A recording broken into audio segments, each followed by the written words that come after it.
എല്ലാ കൂട്ടുകാർക്കും പുതിയൊരു വീഡിയോയിലേക്ക് സ്നേഹപൂർവ്വം സ്വാഗതം.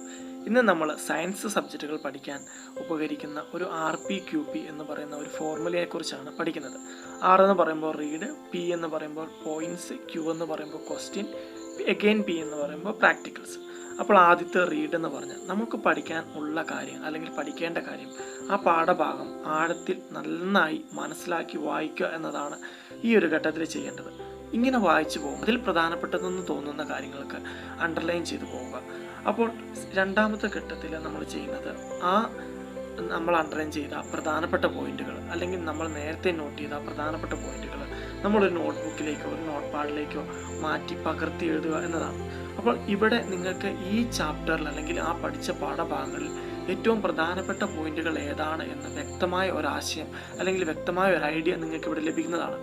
മൂന്നാമത്തെ ഘട്ടത്തിൽ നിങ്ങൾ ഈ പഠിച്ച പോയിന്റുകളിൽ നിന്ന് അല്ലെങ്കിൽ ഈ എഴുതി വെച്ചിരിക്കുന്ന പോയിന്റുകളിൽ നിന്ന് മുൻ വർഷങ്ങളിലും അതേപോലെ ടീച്ചേഴ്സ് നൽകുന്നതും അതേപോലെ ഗൈഡുകളിലുള്ളതുമൊക്കെയായ ധാരാളം ചോദ്യങ്ങൾ ആ പാഠഭാഗവുമായി ബന്ധപ്പെട്ട ആ ഒരു പോയിന്റുകളുമായി ബന്ധപ്പെട്ട ധാരാളം ചോദ്യങ്ങൾ കണ്ടെത്തുകയും അവയുടെ ഉത്തരങ്ങളും കൂടി ആ ഒരു നോട്ട്ബുക്കിൽ അല്ലെങ്കിൽ നോട്ട് പാഡിൽ എഴുതി ചേർക്കുകയും ചെയ്യുക.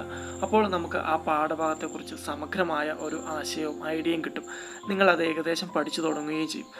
ഈ ഘട്ടത്തിൽ തന്നെ ഈ ഒരു ആൻസറുകൾ എന്താണെന്നുള്ള കാര്യം വളരെ മനസ്സിലാക്കി പഠിച്ചു പോകാൻ ശ്രദ്ധിക്കുക. അപ്പോൾ നാലാമത്തെ ഘട്ടത്തിലാണ് സയൻസ് സബ്ജക്റ്റുകൾ നമ്മൾ എപ്പോഴും പഠിക്കുമ്പോൾ അത് പരീക്ഷിച്ച് നോക്കി പഠിക്കുന്നതാണ് ഏറ്റവും നല്ലത്.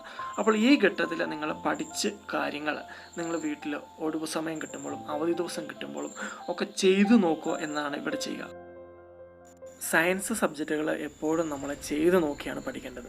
അങ്ങനെ ചെയ്ത് പഠിക്കുമ്പോൾ നമ്മൾ കൂടുതൽ കാലം ആ ഒരു കാര്യം ഓർത്തു നിൽക്കുകയും നമുക്ക് സയൻസ് സബ്ജക്റ്റുകളോട് പ്രത്യേക ഒരു താല്പര്യം തോന്നുകയും ചെയ്യും. അപ്പോൾ എല്ലാവർക്കും ഈ ഒരു വീഡിയോ ഇഷ്ടമായി എന്ന് കരുതുകയാണ്. ഈ ഒരു വീഡിയോ നിങ്ങൾ ഇഷ്ടമായെങ്കിൽ ഈ ഒരു ചാനലിൽ ഈ ഒരു വീഡിയോ നിങ്ങൾ ലൈക്ക് ചെയ്യുക. ഈ ഒരു ചാനലുമായി ബന്ധപ്പെട്ട് കൂടുതൽ അപ്ഡേറ്റ്സ് ലഭിക്കുന്നതിന് വേണ്ടി ഈ ഒരു ചാനൽ സബ്സ്ക്രൈബ് ചെയ്യുകയും ബെൽ ബട്ടൺ അമർത്തുകയും ചെയ്യുക. നിങ്ങളുടെ കൂട്ടുകാർക്കൊക്കെ ഈ ഒരു വീഡിയോ ഷെയർ ചെയ്ത് കൊടുക്കുക. ഒത്തിരി നന്ദി. Thank you. നമുക്ക് വീണ്ടും കാണാം.